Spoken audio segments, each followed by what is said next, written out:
Continue with chapter cash flow statement. In this video, we are going to discuss one more question of cash flow, that is question number 53. Following is a summarized balance sheet of Philips India Limited as at 31st March 2020. आपको balance sheet एक given है, then notes to accounts आपको given है, then some additional information आपको given है. Additional information में आपको investment, provision for tax, fixed asset और इंटरिम डिविडेंड के बारे में बोला गया है. जैसे हमने पहले ही सीखा है कि जब भी आपको कोई एडिशनल इन्फॉर्मेशन दी होती है तो पहले आप अपने वर्किंग नोट ही प्रिपेयर कर लें और फिर जाके कैश फ्लो का फॉर्मेट जो है वो स्टार्ट करें. सो इन्वेस्टमेंट की वैल्यूज जो हैं वो आपको फॉर्मेट के अंदर भी गिवन है. अगर आप ध्यान दें, यहाँ इन्वेस्टमेंट गिवन है तो यहाँ इन्वेस्टमेंट बाहर भी गिवन है, मतलब इसका वर्किंग नोट बनेगा. प्रोविजन फॉर टैक्स वो आपको अंदर भी गिवन है, बाहर भी गिवन है, तो इसका भी वर्किंग नोट बनेगा.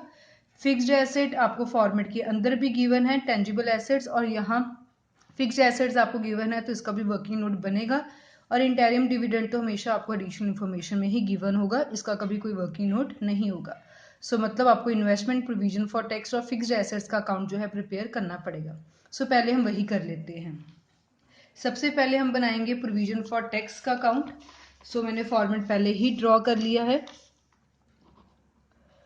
Provision for tax account. Provision एक लाइबिलिटी है और इसका ओपनिंग बैलेंस हमेशा बाय वाली साइड आएगा और इसका क्लोजिंग बैलेंस हमेशा टू वाली साइड आएगा. सो प्रोविजन फॉर टैक्स आपको शॉर्ट टर्म प्रोविजन में गिवन होता है. इसका ओपनिंग बैलेंस है 2,25,000 और क्लोजिंग बैलेंस है 30,000. और एडिशनल इन्फॉर्मेशन में आपको गिवन है provision for tax made during current year. Current year का प्रोविजन गिवन है. सो यहाँ मैंने लिख लिया by provision for tax made during current year 27,000. और आपको कुछ नहीं गिवन, इसका टोटल किया 2,52,000. डेबिट साइड कम आ रही है, टोटल इक्वल करने के लिए हम बैलेंसिंग फिगर डाल दी माइनस करके 30,000, 2,22,000. जब बैलेंसिंग फिगर टू वाली साइड आती है तो इसको हम बोलते हैं to bank tax paid balancing figure. So opening closing आपको फॉर्मेट के अंदर से ही मिलेगा. कई बार क्वेश्चन में प्रोविजन गिवन होती है, टैक्स कैलकुलेट करना है, कई बार टैक्स पेड गिवन होती है, प्रोविजन कैलकुलेट करनी है. सेकंड हम अकाउंट बनाएंगे नॉन करंट इन्वेस्टमेंट का. Non current investment. इन्वेस्टमेंट हमारी एसेट होती है, इसलिए उसका ओपनिंग बैलेंस टू वाली साइड आएगा.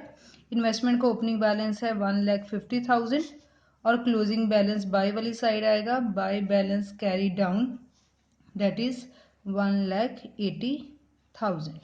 अब आपको बोला गया है investment costing 24,000 was sold for the ₹25,500. जो इन्वेस्टमेंट आपको 24,000 की पड़ती है, आपने कितने की बेची? 25,500. सो कितने की बेची? By bank sale 25,500. अब पता ही लग रहा है कि 24,000 वाली एसेट को हमने, इन्वेस्टमेंट को हमने 25,500 पे बेचा है, तो बीच में जो डिफरेंस है 1,500 का, वो हमारा क्या हो गया? Profit, gain. सो मैंने लिख लिया यहाँ टू गेन ऑन सेल 1,500 और कुछ भी नहीं हमें गिवन. सो इसका हमने टोटल किया, ये आ गया 2,05,500. डेबिट साइड का टोटल आपका कम आ रहा है, सो इसलिए हम यहाँ बैलेंसिंग फिगर डाल देंगे. जब भी बैलेंसिंग फिगर टू वाली साइड आती है तो इसको हम क्या मान के चलते हैं? परचेजेस.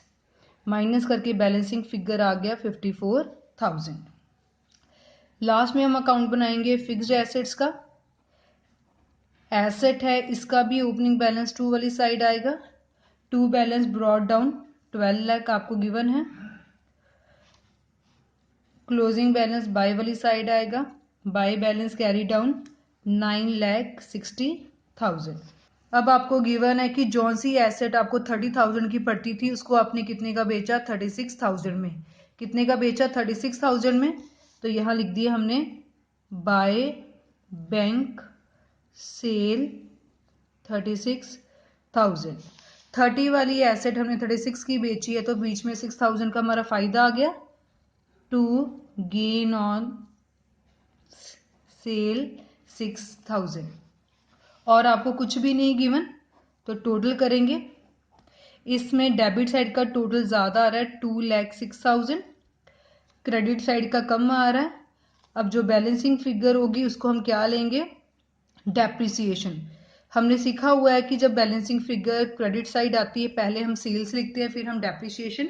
इस क्वेश्चन में सेल्स आपको पहले गिवन है, सो जो बैलेंसिंग फिगर आएगी वो क्या हो जाएगी, डेप्रिसिएशन, दैट इज 2,10,000। सो 3 हमारे वर्किंग नोट बनने थे, तो पहले हमने वर्किंग नोट ही अपने प्रिपेयर कर लिए, provision for tax, non current investment and fixed assets. अब हम स्टार्ट करेंगे कैश फ्लो का फॉर्मेट। सबसे पहले हम इसमें लिखते हैं cash flow from operating activities. इसमें सबसे पहले हम कैलकुलेट करते हैं net profit before tax and extra ordinary item. इसके लिए हमें वर्किंग नोट बनाना पड़ेगा क्योंकि क्वेश्चन में हमें ज़्यादा इन्फॉर्मेशन गिवन है। सो मैंने लिख दिया वर्किंग नोट नंबर 1। सबसे पहले हमें चाहिए होता है वर्किंग नोट के लिए difference between the surplus, difference between the surplus. जो डिफरेंस होता है आपको रिजर्व एंड सरप्लस से पता लगता है। यहाँ रिजर्व एंड सरप्लस के आगे लिखा गया नोट नंबर 1। जब नोट नंबर 1 लिखा गया तो हमें सारी इन्फॉर्मेशन नोट नंबर 1 से लेनी पड़ेगी, हम यहाँ से इन्फॉर्मेशन नहीं ले सकते। सो नोट नंबर 1 में रिजर्व एंड सरप्लस में आपको 2 आइटम्स गिवन है, जनरल रिजर्व एंड सरप्लस। हमें सरप्लस चाहिए, that is closing minus opening. 2,04,000 minus 1,68,000, इसका जो डिफरेंस है ये आपके पास आ जाएगा 36,000। उसके बाद हम ऐड में लिखते थे सबसे पहले ट्रांसफर टू रिजर्व। तो रिजर्व भी आपको क्वेश्चन में गिवन है, पहले था 9 लाख, बाद में 9,30,000, मतलब रिजर्व कितना आ गया 30,000। इसके बाद हमें आता था propose dividend, that is not given in the question. Interim dividend आपको गिवन है, सो मैंने लिख लिया इंटरिम डिविडेंड 1,20,000। इसके बाद आता था provision for tax. So provision for tax भी आपको गिवन है, मेड ड्यूरिंग करंट ईयर। सो लिखा गया है करंट ईयर में हमने कितना प्रोविजन बनाया 27,000 का। अगर फॉर्मेट में से भी वैल्यू लेंगे तब भी सेम ही आ रही है 27,000। Then extraordinary item if debited, refund of tax, extraordinary item if credited, कुछ भी आपको नहीं गिवन।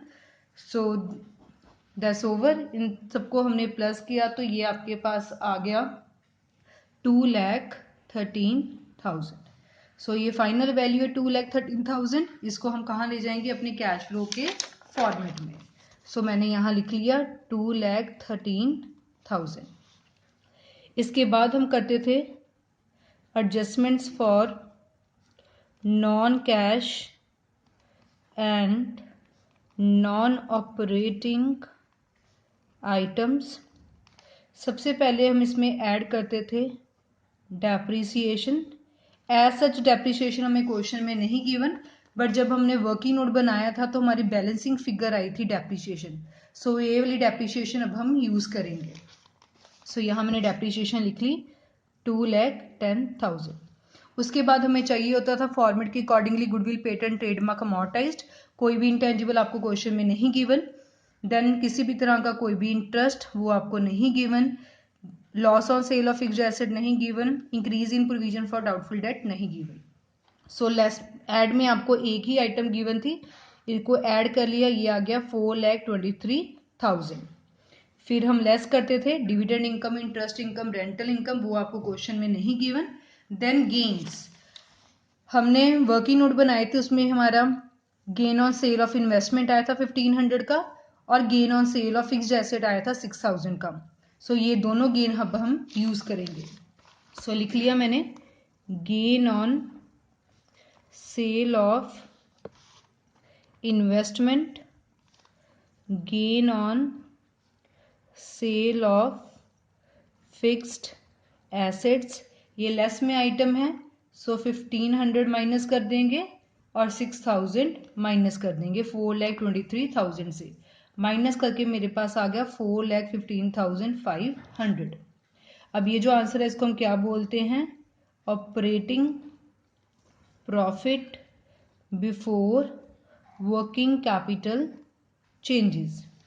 इसके बाद हम ऐड करते थे अगर कोई करंट लाइबिलिटी इंक्रीज हो और करंट एसेट डिक्रीज हो, और लेस में हम इसका रिवर्स करते थे अगर कोई करंट लाइबिलिटी इंक्रीज हो और करंट एसेट इंक्रीज हो। सो करंट लाइबिलिटीज में आपको पहला गिवन है क्रेडिटर्स। क्रेडिटर्स पहले थे 5,04,000 के, बाद में हो गए 4,02,000 के, ये डिक्रीज हो गए। सो जो करंट लाइबिलिटी डिक्रीज करती है हम लेस में लिखते हैं। सो यहाँ मैंने लिख लिया ट्रेड पेबल्स और माइनस करके इसको मैंने लिख लिया यहाँ डिफरेंस दोनों में 1,02,000। ये लेस वाली आइटम है, सो मैंने लेस में लिख ली। इसके बाद शॉर्ट टर्म प्रोविजन तो हम यहाँ कभी नहीं लिखेंगे क्योंकि वो हमने पहले ही यूज कर लिया। देन करंट एसेट में करंट इन्वेस्टमेंट है। करंट इन्वेस्टमेंट यहाँ कभी नहीं आती because that is a part of cash and cash equivalents. Inventories, पहले इन्वेंट्री थी 7,20,000 की, बाद में हो गई 6,30,000 की। सो इन्वेंट्रीज जो है वो कम हो गई है। करंट एसेट जब कम होती है तो हम ऐड में लिखते हैं। सो मैंने लिख लिया इन्वेंट्रीज और डिफरेंस डाल दिया 90,000 का। ट्रेड रिसीवेबल्स पहले थे 6,30,000 के, बाद में हो गई 13,65,000 के। करंट एसेट इंक्रीज हो गई है, जब करंट एसेट इंक्रीज होती है तो हम लेस में लिखते हैं। सो ट्रेड रिसीवेबल्स और डिफरेंस लिख लिया 7,35,000। ये लेस वाली आइटम थी जो मैंने लेस कर दी, और कैश एंड कैश इक्विवेलेंट्स तो इसमें कभी आता ही नहीं। सो दैट्स ओवर। 4,15,500 में 90,000 प्लस किया तो यह गया 5,05,500। ये दोनों आइटम उसमें से माइनस की तो आपके पास आ गया 3,31,500। लास्ट में हम इसमें माइनस करते हैं टैक्स पेड।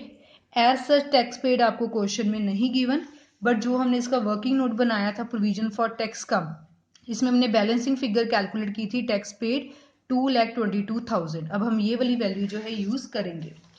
यहाँ जो 3,31,000 आ रहा है वो नेगेटिव आ रहा है, ठीक है, बिकॉज माइनस वाली वैल्यूज बड़ी थी। So tax paid 22,000।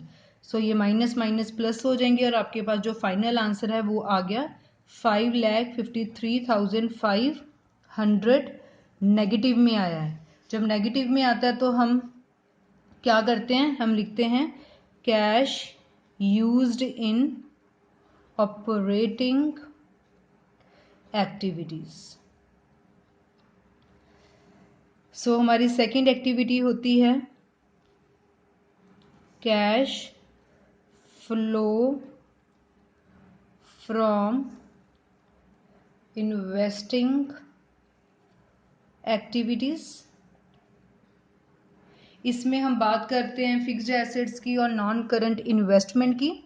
सो फिक्स्ड एसेट्स आपको दो गिवन है, नॉन करंट इन्वेस्टमेंट और टेंजिबल, दोनों का हमने वर्किंग नोट बनाया था। जिसका हमने वर्किंग नोट बना दिया उसकी सारी वैल्यूज हम वर्किंग नोट में से ही लेंगे।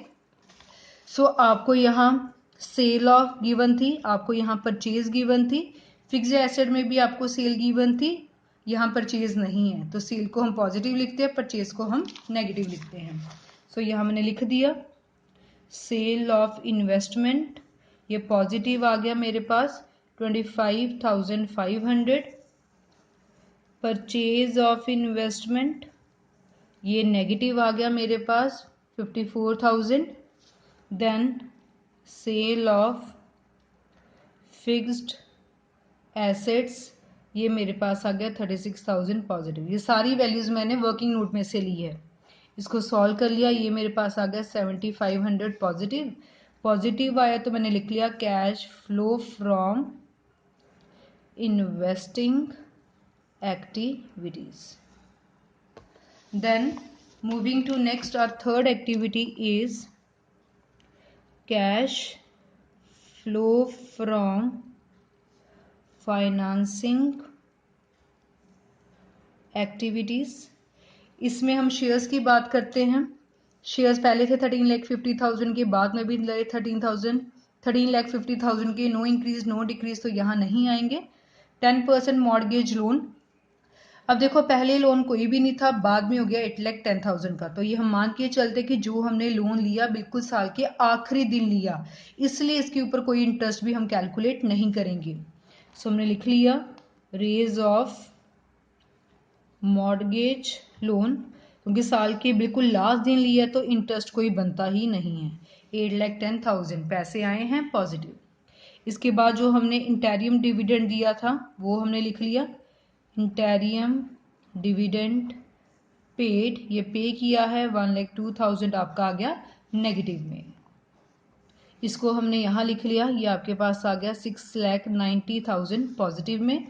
पॉजिटिव आया तो मैंने लिख लिया cash flow from financing activities. अब हमने तीनों एक्टिविटीज को सॉल्व कर लिया है। सबसे पहले हमने सॉल्व किया था ऑपरेटिंग, इसका आंसर आया था 5,53,500 नेगेटिव में। इन्वेस्टिंग का आया था 7,500 पॉजिटिव में।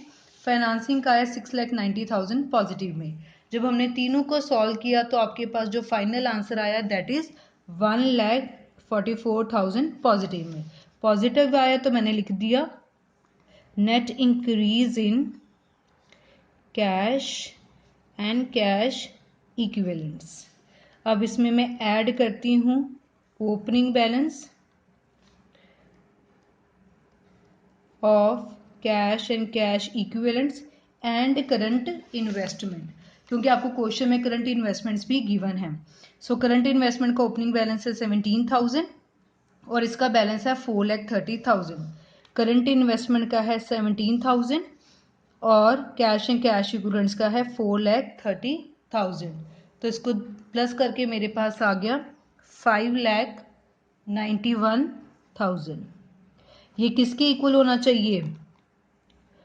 Closing balance of cash and cash equivalents and current investment. अगर हम चेक करें तो कैश एंड कैश इक्विवेलेंट्स का क्लोजिंग बैलेंस है 5,70,000 और करंट इन्वेस्टमेंट्स का है 21,000। अगर दोनों को प्लस करें तो ये टोटल इसके इक्विवेलेंट ही बन रहा है। सो जो इनका क्लोजिंग बैलेंस है और जो आपने फॉर्मेट के अकॉर्डिंगली क्लोजिंग बैलेंस कैलकुलेट किया है that should be same. So this was about question number 53।